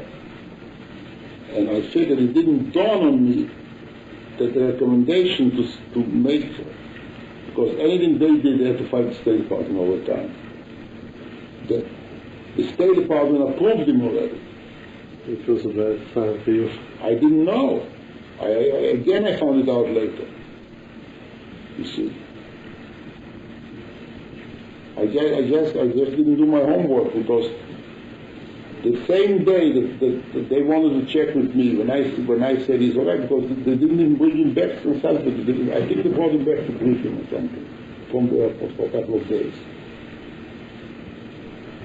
And that's how he became a representative of the War Refugee Board. He came back after a few months, and we organized, and he served by the UN. So he came to the committee, we organized a big reception for him. I remember Wilkie was there and all sorts of people. The tape interview with Mr. Hillel Kook, and we have one incident. All right, would you tell us a story about your meeting? Just let's hear the incident that you met, meeting Rabbi Weissman. No, yes. This is in the 50s. Shmuel Tamir, who's a friend, even though not politically. When he was working on the customer case, was here. And he saw Weissman gave him part of the book which It was Miller was right, yeah. It was published posthumously. I know. And Tamir promised him to bring it back. And he didn't keep his promise because he had to leave Saturday or whatever it was. And Tamir showed up in my office. I was then in business privately here. I had a little office. And he says, do me a favor. I mean, I promise this. It's his only copy that he has, or whatever it was. He says, I promise this to Rabbi Weissman. And I can't go there. He lives out of town. He lives out of town. You see that it gets to him. And I called him and told him I leave it with you. So he gave me the book. I put it in an envelope, or it wasn't an envelope somewhere. I put it in my desk and locked it. And a couple of days later, before I turned around, I had to send it to my Spisco, do something about it. Because I knew who Weissman was, but he showed up in my office. My secretary says, in the little office, says, the two rabbis here, and I invited the beer with the rabbi, and I came, I don't know, it was friend or shaman, so I came out and I took him in my office. Now these copies of the ad that you saw in Merlin's office, originally Merlin put them in 5-pound, the originals, were in sort of albums, and he didn't know where to put them. So I kept them in my office. And they were standing there, they were standing in a corner. So I talked to him a little bit, and he said something. He spoke Yiddish, I said, "Ken ich gar nicht getan, aber nicht getan genug." So wer hat was getan? It was a very tense man. So I said, "Ich bin ein paar Jiden da, und er hat es getan, ich understand Yiddish." Nicht genug, natürlich nicht genug. And I said, "Red, kommt daher." And I take out one volume and I start showing him some ads, and I translate to him. Didn't touch him. Because he looked, because he probably couldn't, I don't know if he could read English or translation, it didn't move. Then, as I saw that the Yiddish ads, we gave a lot of Yiddish ads, so I turned to the Yiddish, I took another book and I found the Yiddish ads. And he started seeing these big things. He says, "And when ist das gewesen?" So, hab das gut. 43. And he says, "And you have to tell me, you have to start from again." You have to start from again. So he embraced him, says, "The banks of the gun," and started crying. Because he really believed nothing was done. I mean, he thought nothing, Right. I mean, the truth is that very few people could have run into, could have shown such a record, a starting point. True. But he didn't know that. But I said that there were people who did something, who thought about this, maybe there were more, maybe he didn't know. And I don't read the books. Marilyn has been a mate for every I have. They tell me that they can't get it in Israel. I don't know. Well, I think probably they reprinted it, I know, here. No, it's Israeli or here, I'm not sure. Well, I didn't realize That's that. in Judaic section. Yeah, I'll have to look at that. On the main part of the novel. Interesting. Well, the yeshiva boys started their upstream, then had spoken passing it around. No, it's published. But now, but this was about 3-4 years ago they started passing it. I think Dad was stolen from the library. Well, they got one copy and they reprinted. No publishers listed and no name. They use it as anti-Israel propaganda. Right. Use it as anti-Zionist propaganda. Anti-Israel. Well, okay, it makes a clear distinction.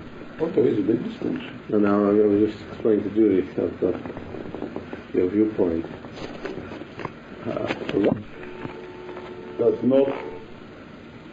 Does not change the fact that Israel is not a Jewish state, but a state of Jews. I mean, it's a Jewish state de facto. It's not a Jewish state according to the halacha, it's not a Jewish state according to the Judaism, which I'm against, you know. I would define Israel as a Jewish state, as I told you, in terms, because I separate between religion and nationality, otherwise you can't have an Israel. I mean, it's the contemporary Israel, I don't mean Eretz Israel. Eretz Israel is a different thing, that's the Mashiach. But why should they be against, why do the Turek Arthur in Jerusalem go and say they'll rather live under Arafat? Well, they're naive, number one, but on the other hand, they refuse to accept a Jew that claims that Israel is the epitome or the fulfillment of the Messianic dream. Which Ben-Gurion claimed. 3 days ago, this is interesting, 3 days ago, one of the Satmar close came interviewed on the radio, and this is exactly what he said. They're simply against the government set up as I don't know, I never spoke to them. Yes, this was a recent, a very articulate man, I don't know what his name is, says that they have nothing against the land and they have nothing against the people living there. It's simply the government that claims that they are the but the government doesn't. It's only some of the so-called religious parties who do. Actually only the Magdal. And a little bit of religious royalty. No, wouldn't you have said that the Ben-Gurion claimed that it was a Jewish state? I mean, it was, Not religious, you turn the spectrum, secular Jews, like Ben-Gurion was an atheist. I knew Ben-Gurion very well. I mean, I once made a speech in 57. I came to a visit, I was living here. And there was a conference that they organized, Shazad. Was then head of the Jewish agency, organized a conference, world conference on relations with Jews in Israel. 57. So I went over to him and I said, would you let Hillel Kook speak? So I said, first of all, you're not Kook. He was a pleasant man, Shazad. I said, I don't mean the Rebbeinu Shalom. I said, this is a Zionist conference, and Zionism are not Kook. He says, you're not Kook in Zionism either. Anyway, the next day he said that the debaters, and I participated in debates, the debaters were also determined. There was a large conference they were planned. So I figured a nation. The next day I went to hear the debate. There were some lectures, I don't know, so the people spoke when I was there. And the next day I wanted to hear a little more, and I sit there and suddenly the chairman says, the next speaker is Mr. I think Liebner, It was a Mafayim. And after him, Hillel Kook. I wasn't ready to speak at all. No.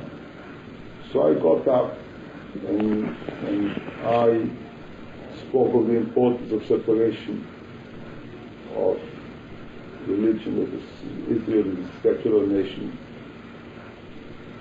political entity, and in politics, religion should be mixed in politics.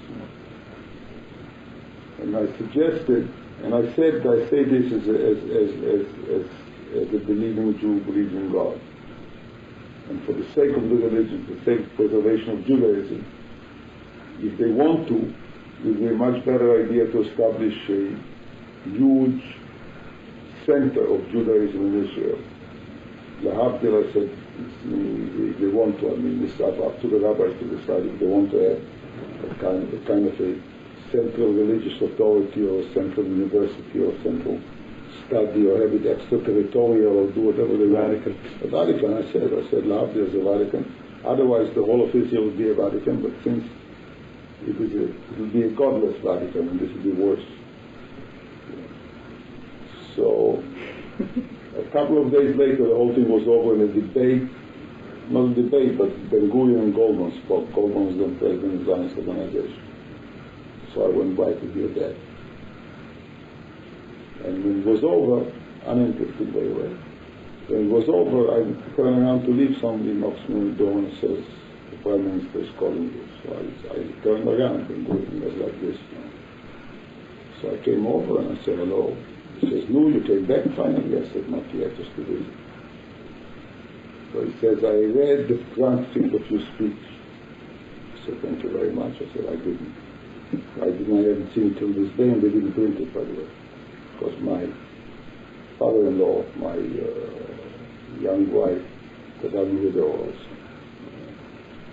also, works for the Jewish agency, and I asked him once, and he got me the book, and there was no mention of me at all. I didn't exist. I didn't Part of the historical revision. As usual. I told you, it's simple. It wasn't there, that's it. So he says, you say that you will believe in God. He says, you believe in God, or is this politics? I didn't hear the word. You believe in... He says, you believe in God. Yes. So he says, did you say you believe in God because you believe in God, or because it's politically advantageous? So I say to him, Mr. Prime Minister, I said, there's advantages for being in politics and disadvantages, I said. The disadvantages everybody knows. The advantages is that one can say everything he wants. I said, I quit politics a long time ago. I don't intend to return. And if I said I believe in God, it could be only one reason. It could be another reason because I'm not a politician. And he stood there mumbling because he had regard for me. And to him, he couldn't understand how. He says, you believe in God? Tamamim Elohim, Tamamim Elohim. So 3 times he said. The people standing around.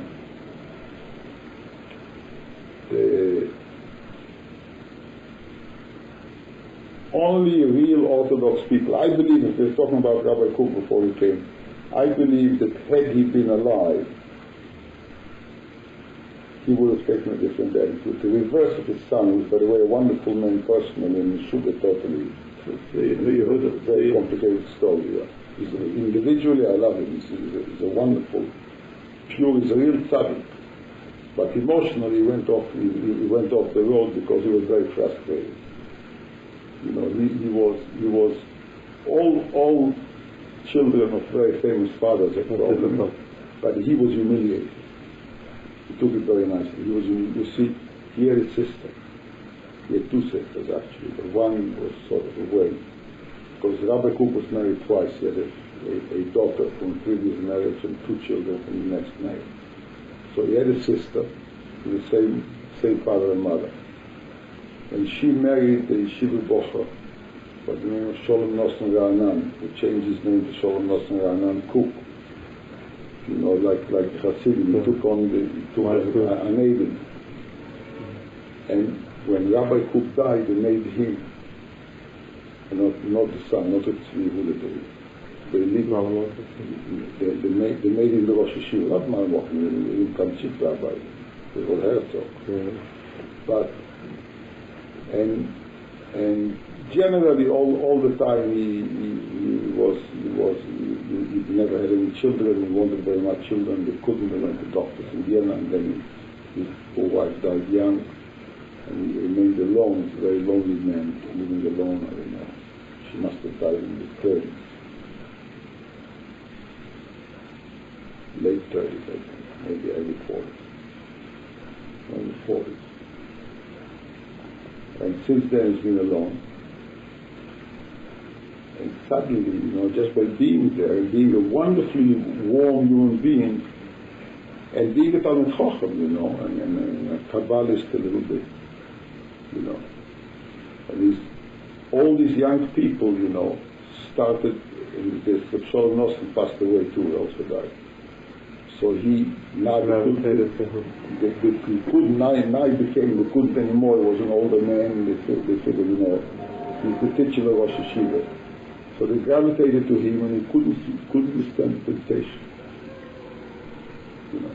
Because in my opinion, everything he says about his father is backward. It's him, it's Kushamonim, it is Moshe, it's Buk, it's Neria, you know Neria. He started really, he was one of the guys I got into the war. Moshe Tzvi Neria, we were very good friends. And then I saw him once in the Knesset, he was a member of the Knesset. It's an abolition, at least I must say in his credit, he left after one term. And I don't understand. I thought I'll try and go and talk to Druckmann. So I went over to Druckmann, and after 2 sentences I decided there's no point talking. You know who's Druckmann? He is a member of the Knesset who is the Rosh Yeshiva's Kfar Etzion. He's the head man of Bnei Akiva. Sort of, he's not Bnei Akiva, but he's a Tzvi Yehuda's man. He wanted him to be Minister of Education. And he's at the wedding. He's not a politician like Bug and the others in Hammer, you know. He's not. He's a Rosh Yeshiva. He teaches, he lives in Yeshiva, he lives in a kibbutz, he has a lot of children, you know. At least he's not an outrageous politician. So I figured a man like this, maybe I can talk to him, and then after a little while I decided it's not fun. I'm sorry, I thought are you referring to the settlements now? No, we're not talking about settlements. We're talking about the transforming of Cook's ideology. The whole concept. See, the whole concept, in my opinion, the confusion between the Jewish religion and a nation state like anybody else, with customs and policemen and soldiers and tanks and airplanes. I'm not against it. I say that if you want to be part of the modern world and you want to take claims, privileges that the world gives to you, we cannot be a Khomeini-like or Saudi Arabia, let's say. Not that we belong to Khomeini, because we have too many enemies. We depend too much on world. Even if it was right, we couldn't do it. I personally don't think it's right, because I think one shouldn't confuse between Israel and Eretz Israel. Israel is Israel. Israel is a country like any other country. It happens to be in Eretz Israel. And it's a country that has a majority of Jews. And this determines its character, but it has nothing to do with any Messianic movement.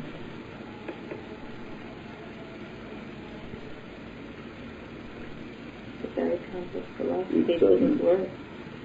But it was very important what he brought up before complex. About the Holocaust. Would you repeat that for my wife, because it's very important? All right, and I'll have it on tape. Identity crisis and the Holocaust is the part of it. It's a very serious one. Yad Vashem is enough reason. I mean, it's such an outrageous institution. I once was nearly killed because of Yad Vashem. And this is the last Maisel I tell you. I live outside, not in Jerusalem, but I go off in Jerusalem. I live in north of Tel Aviv.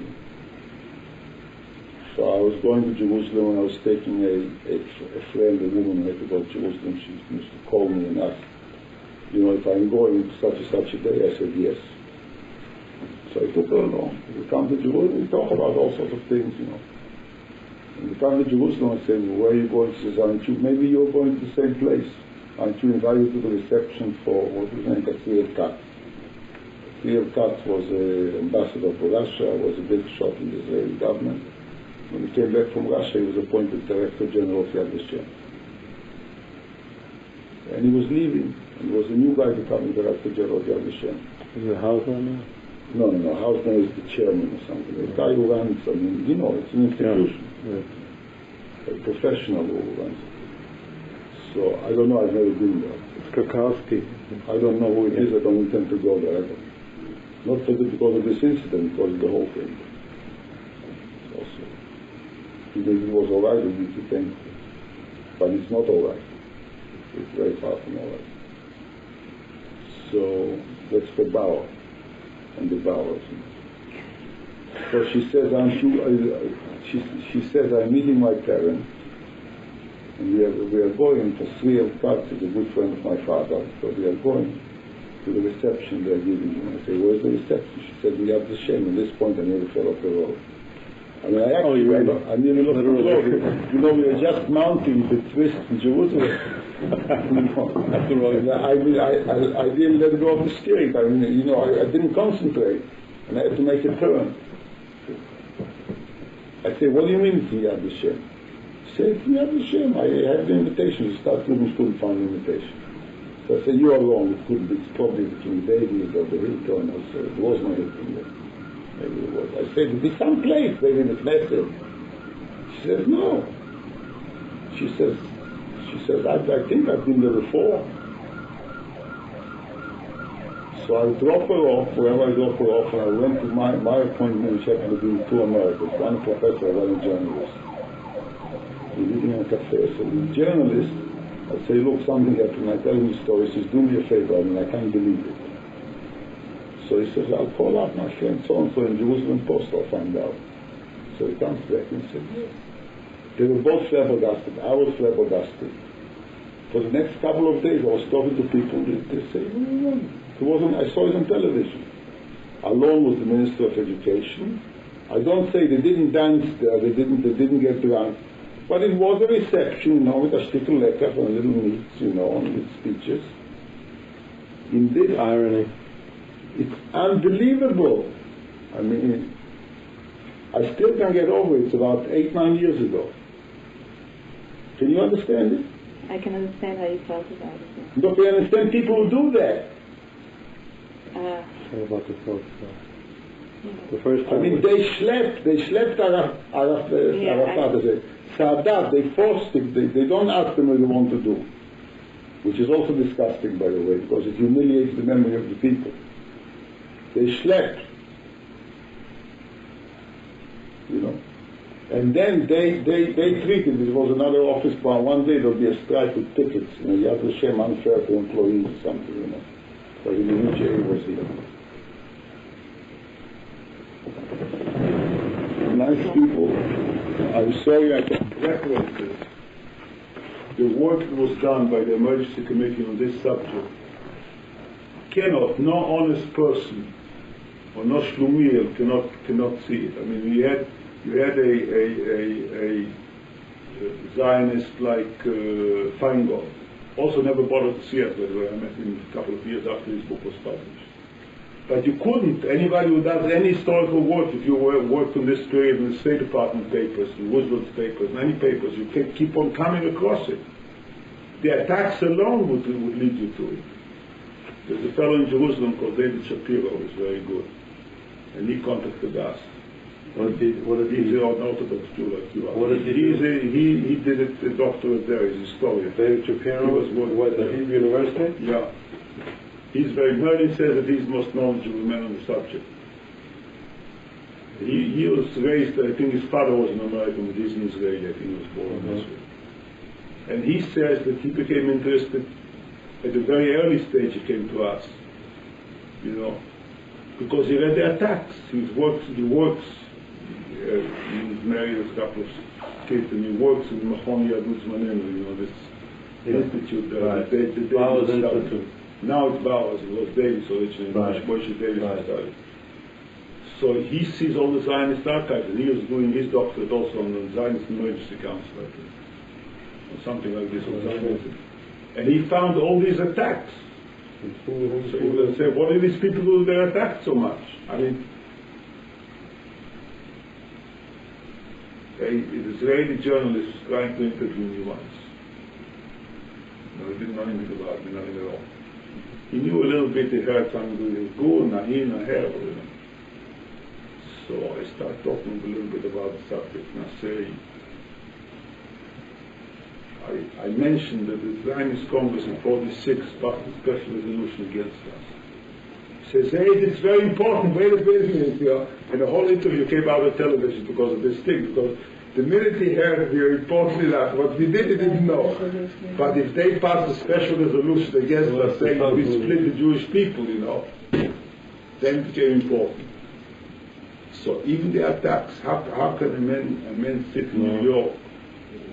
I mean, a Quaker in Massachusetts finds us. You know, and a rabbi here, where my daughter went to his school, the Ramaz right down the street, he doesn't know where to find us. Or the documents, I don't speak personally. Sometimes some people, historians, don't like personal. Well, it's nonsense. There's nothing like a combination of. But anyway, I'm not talking about personally, It's not a about the historian. documents. Because he's not a historian, that's why.